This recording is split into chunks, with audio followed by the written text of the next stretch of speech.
Hola, bienvenidos a Espírita Cotidiano. Antes de comenzar con el video de hoy, quiero darle las gracias a todas las personas que han visto los videos que hemos montado durante este mes. Darle las gracias porque ya en la página somos 95 suscriptores. Quizás para muchos sea una broma o sea chistoso decir 95 suscriptores, cuando uno ve que hay gente que tiene cuentas de millones de seguidores. Sin embargo, para nosotros en este proyecto ha sido importante, vale la pena destacarlo, nos sentimos muy bien y esperamos que seamos muchos más conociendo de la doctrina espírita y sobre todo divulgándola, no solo entre nosotros los espíritas, sino entre personas que a lo mejor necesitan conocerla y que no han encontrado el vínculo para poder llegar a ella. Hoy quiero compartirles mi experiencia personal, cómo conocí el espiritismo, por qué llegué a él y por qué me quedé. No ha sido un camino fácil, para nada, porque uno trae en su vida otras creencias, otras percepciones acerca de Dios, del mundo espiritual, de la espiritualidad en general. No es fácil vencer esos paradigmas y comprender que hay una realidad muy grande, más grande de la que normalmente nos enseñan y nos explican en nuestras casas y en otras doctrinas. Tengo que decirlo de esa forma. Antes de comenzar con el video, quiero decirles que tendré que hablar de otras religiones, concretamente de la católica, porque yo nací en el seno de una familia católica. Pero las comparaciones que voy a hacer no es para decir si una creencia es mejor que la otra, porque todos cuando tenemos una creencia pensamos que donde estamos es lo mejor. Y de seguro es así, porque si en esa creencia nos sentimos bien, nos sentimos fortalecidos, desarrollamos fe y sobre todo nos volvemos mejores personas, pues ahí debemos estar y ahí debemos quedarnos. En mi caso, eso sucedió con el espiritismo. Hecha esta aclaración, voy a comenzar a relatarles mi historia.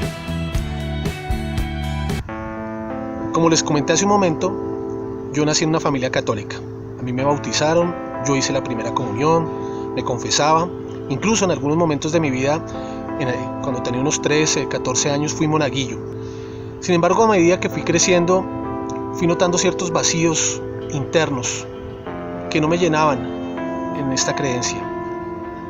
Vuelvo y aclaro, no porque la creencia no sea buena, sencillamente a mí no me llegaban. Esa era mi experiencia personal. Sumado a eso, empezamos a tener una serie de inconvenientes en mi familia. A nivel muy íntimo nos tocaron diferentes cosas. Empezamos a pasar una serie de necesidades y yo me empezaba a preguntar ¿dónde está Dios? Porque nosotros todavía éramos muy niños, mi hermana y yo, y teníamos muchas dificultades, nuestro hogar se desmoronaba, nuestros papás se separaban, llegaban los problemas económicos y nosotros no entendíamos lo que estábamos pasando, no sabíamos orar. Va llegando la adolescencia y con ella, como todos ustedes lo saben, llega la rebeldía.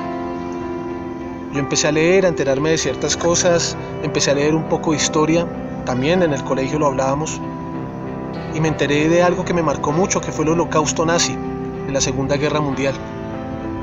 Y yo me seguía preguntando, a mí me enseñaron que Dios era una persona buena, me enseñaron que Dios era perfecto, que era justo, que su misericordia no tenía límites. Y yo decía, pero ¿cómo va a existir un Dios que deja que llegue un tipo loco como Adolfo Hitler, porque es un loco, es un psicópata, y haga todo lo que hizo, y haya tantos millones de personas que hayan muerto porque este señor llegó ahí? Y yo decía, no puede haber un Dios, no puede haber un Dios, o ese Dios del que me hablaron no existe. La rebeldía que se iba formando en mi interior, acompañada pues de la edad, que también era muy difícil, me llevó a la brillante conclusión de decir que Dios no existía, que no podía existir una persona justa y realmente perfecta cuando sucedían todo este tipo de cosas en mi vida y también en el mundo y en la historia del mundo. De igual forma tengo que contarles que también desde que era muy niño yo tenía ciertas visiones, ciertas percepciones que me generaban mucha angustia. Yo veía gente cuando nadie más la veía. Yo veía sombras, escuchaba ruidos, voces, y no era nada fácil. Cuando le comentaba a mis papás, siendo muy pequeño, ellos decían que eso sucedía era porque yo tenía una imaginación muy grande. Cuando le comentaba a mis amigos, pues lo normal, se burlaban de mí, decían que estaba loco, que era el brujo, que también pienso que es muy normal. Cuando lo decía en el colegio, hablaban con mis papás y decían que yo necesitaba ayuda profesional de un psicólogo. Entonces decidí callar ese tipo de cosas, no compartirlas con nadie. Desarrollé muchos miedos, tenía miedo a la oscuridad, tenía miedo a estar solo. Y eso fue difícil, fue muy difícil durante la infancia y durante la adolescencia. Cuando tenía más o menos unos 8 años, un tío mío que ya era espírita pero que vivía en otra ciudad, estuvo de visita a nuestra casa y mis papás le estuvieron comentando lo que me sucedía.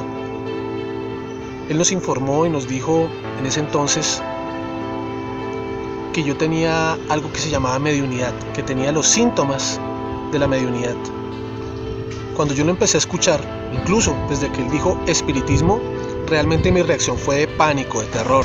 Yo me imaginaba que iban a suceder cosas horribles, que iban a llegar personas por mí, espíritus, y que iban a suceder situaciones muy malas. Y yo decidí alejarme, no escucharlo y pedirle el favor que nunca más me volviera a hablar del tema. Los años pasaron y crecí. Me formé con una persona con muy poca fe, con una serie de conflictos internos por estas experiencias que le estoy comentando, pero el espiritismo me seguía buscando. Llegó el momento donde conocí a mi actual pareja, con la cual llevo ya 20 años de relación. Y empezamos a vivir juntos. Y para ella, lo que para mí ya era normal, no fue nada agradable. No es lo mismo cuando ya compartes una misma habitación, compartes una vida íntima en casa y empiezas a ver que esa persona realmente está sufriendo por algo. Ella se preocupaba mucho por mí, yo trataba de ocultarlo, pero pues realmente las noches y los sueños, o sea, el momento del sueño era muy difícil. Llegó un momento tan grande que me acordé de mi tío, de cuando él me hablaba del espiritismo. Yo lo llamé, le empecé a hablar, a decir, él me decía: yo ya te conté lo que te está sucediendo y tú muchos años has ignorado esa realidad y ese llamado que tienes a conocer esta doctrina. Yo le dije: bueno, quiero conocer, ¿qué hago? Y lo primero que hizo fue decirme: lea el libro de los espíritus. Vaya, consígalo, lea el libro de los espíritus y comenzamos a conversar, porque si no va a ser muy difícil. Lo primero que me di cuenta fue que en la doctrina espírita no hablaban de un Dios ser, de un Dios ser superior, sino hablaban de una inteligencia suprema, que era el origen de todas las cosas que conocemos. Para mí tampoco se representó gran cosa esta revelación, porque yo seguía diciendo, pues esta inteligencia suprema hace que muchas personas sufran. Y seguía reafirmando las creencias que yo traía desde hace años. Luego me empezaron a decir que él creaba los espíritus sencillos e ignorantes y ellos iban evolucionando. Y yo decía, bueno, pero evolucionar, ¿qué tanto evoluciona uno en una vida? Tampoco me decía nada. Pero lo que realmente me llamó la atención fue cuando me hablaron acerca de la pluralidad de existencias, de la reencarnación concretamente. En la reencarnación yo pude empezar a entender un poquito más a Dios.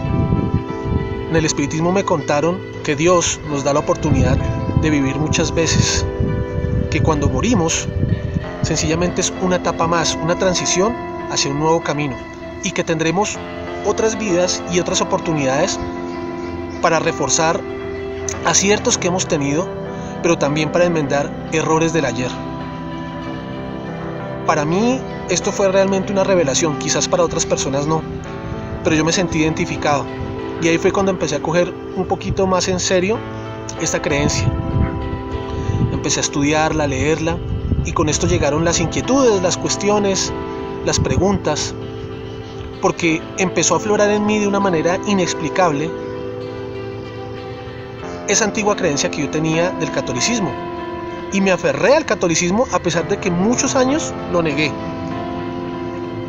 Y yo cuestionaba, empecé a ir a los centros espíritas, y yo los cuestionaba y les decía: no les creo, no les creo, no les creo. Realmente sí les creía, pero esto que tenía en mi interior desde mi niñez arraigado allí, empezó a decirme, oiga, en mi conciencia me decía, oiga, si usted va a cambiar de creencia, tiene que estar muy seguro, porque no solamente lo va a afectar a usted, sino a las personas que van a estar a su alrededor. Los directores y compañeros de ese centro espírita tuvieron infinita paciencia conmigo, porque los cuestionaba tanto a nivel personal como en conferencias públicas. Estoy seguro que no fue nada fácil para ellos, pero en las respuestas que ellos me daban, en la solidez de los argumentos que yo escuchaba, me llevaron cada vez a convencerme un poco más. En este centro espírita también me hablaron de la mediunidad.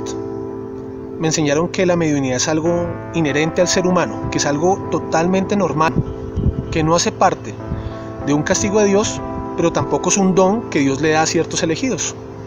Que la mediunidad es parte de muchas personas. Realmente todos los seres humanos, en cierta medida, en cierto grado, somos medium. ¿Y qué es la mediunidad? Es esa capacidad de percibir el mundo espiritual. Y cuando uno la estudia y la desarrolla, es esa capacidad de poder interactuar con el mundo espiritual. Eso también fue una revelación para mí y fue muy complicado, porque afloraron esos miedos de los que le hablé, venía arrastrando toda mi vida. En otro video les hablaré más de la mediunidad. Continuando con la historia que les vengo relatando, lo más importante que encontré en el centro espírita fue personas que estaban viviendo luchas muy similares a las que yo tenía, que también habían recorrido caminos donde habían tenido que confrontar sus antiguas creencias con esta nueva realidad que presenta el espiritismo. Pero por sobre todo lo que más me llamó la atención fue el mensaje moral. Y cuando empecé a aplicar estas máximas morales que nos enseñan, nos trajo el Maestro Jesús, pues realmente fue cuando mi vida empezó a cambiar. Creo que mi familia ha visto los cambios, me falta aún muchísimo. Lejos estoy de ser una persona ejemplar como lo es Divaldo.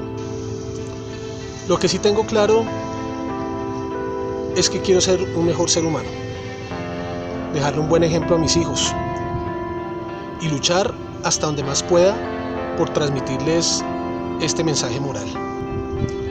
El ser espírita no te garantiza nada. Al contrario, tu conciencia empieza a despertar y empiezas a ver muchas fallas donde antes no las percibías. El ser espírita te plantea muchos retos, porque estás en una sociedad donde el espiritismo es totalmente desconocido. La gente juzga sin conocerlo, te juzga a ti, juzga a tu familia, y eso puede representar ciertos tipos de conflictos. No digo peleas, pero sí conflictos. Lo importante es que sigas trabajando, no te fijes en lo que piensan los demás, porque cuando uno vive pensando en qué dirán los demás, pues uno se cohíbe y no vive. Yo lo que puedo decir es que el espiritismo me ha ayudado mucho a mí y en consecuencia a mi familia. El espiritismo te pone retos grandes, porque hay muchas cosas que tu orgullo no te permite superar. Y el espiritismo te dice, vence tu orgullo, vence tu egoísmo. Y esa es la lucha que nosotros vivimos día a día. ¿Y qué nos dice el espiritismo que hagamos? Que ayudemos a los demás sin importar en la situación en la que estemos. Y si nos está yendo peor, que sigamos ayudando. Y que si se nos viene el mundo encima, que sigamos ayudando. Y que si las cosas en nuestra vida no funcionan, no dejemos de ayudar. Es decir, en el espiritismo, por lo menos lo que yo he entendido, es que debemos ir abandonando ese personalismo y ver cómo podemos ser útiles para las demás personas. Así lo veo yo, así lo analizo y hoy por hoy así lo entiendo. Bueno, y en parte por esto soy espírita. Hay muchos más detalles, pero los iremos hablando a medida que vaya avanzando el tiempo en el canal. Si te gustó el video, dale like. Si eres espírita, compártelo. Si no eres espírita, pero te han sucedido cosas parecidas a las que he mencionado el día de hoy, espero que te sea de ayuda. En el canal de comentarios puedes dejarnos tu experiencia, compartirla, y nos podemos ayudar y nos podemos conocer. Muchas gracias por escucharnos, muchas gracias por seguir Espírita Cotidiano. Espero seamos muchos más y sobre todo ayúdenme, como siempre les digo, a divulgar esta hermosa doctrina. Muchas gracias. Chao.